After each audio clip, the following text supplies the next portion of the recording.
ഞാൻ പറഞ്ഞു കൊടുക്കാൻ മുൻഷിയെ ഈ ബുദ്ധിമുട്ടണ്ട, എനിക്കറിയാലോ നിന്നെപ്പറ്റി, അതുകൊണ്ട് ഞാൻ മനസ്സിലാക്കി കൊടുക്കാം. റിച്ചോ, നമ്മളെ മുൻഷീറാക്ക് 40 വയസ്സുണ്ട്. മുൻഷീറ ഒരു വീൽ ചെയറിൽ ഇരിക്കുന്ന ഒരു പെൺകുട്ടിയാണ്. മുൻഷീറാൻ്റെ വീട്ടിൽ 4 മക്കളാണ്. ആ 4 മക്കളിൽ 2 ആണും 2 പെണ്ണാണ്. മുൻഷീറയും മുൻഷിൻ്റെ കൂടെയുള്ള ഒരാൺകുട്ടിയും സുഖമല്ല. അവർ 2 ആളും വീൽ ചെയറിലാണ്. 2 ആൾ സുഖമുണ്ട്. അവർ 2 ആളും വിവാഹം കഴിച്ച് വേറെ പോയി. ഉമ്മയും ബാപ്പയും ഉണ്ട്.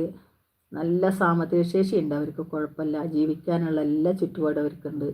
പക്ഷെ അവൾ ഒരു റൂമിലാണ്. ആ റൂമിൽ നിന്ന് അവൾ പുറത്തിറങ്ങണമെന്നുണ്ടെങ്കിൽ വീൽ ചെയർ വഴി മാത്രമേ പുറത്തിറങ്ങുള്ളൂ. അപ്പോൾ അതാണ് നീ വർത്താനം പറഞ്ഞ കൽബേന്ന് പറഞ്ഞപ്പോൾ തന്നെ ഞാൻ പറഞ്ഞ മുൻഷിറ തമാശയായിട്ട് കാണണേ, ഇത് കാര്യമായിട്ട് കാണുന്നത്. കാരണം മുൻഷിർ പ്രത്യേക ബുദ്ധിമുട്ട് അനുഭവിക്കുന്ന കുട്ടിയാണ്. അപ്പോൾ അവളെ നമ്മൾ തമാശയാണ് പറയുമെങ്കിലും അവൾക്കത് ഒരു മോഹമായി തോന്നരുത്. കാരണം അവളെ പ്രായത്തിലുള്ളവരൊക്കെ വിവാഹം കഴിച്ച് കുട്ടികളും മക്കളായി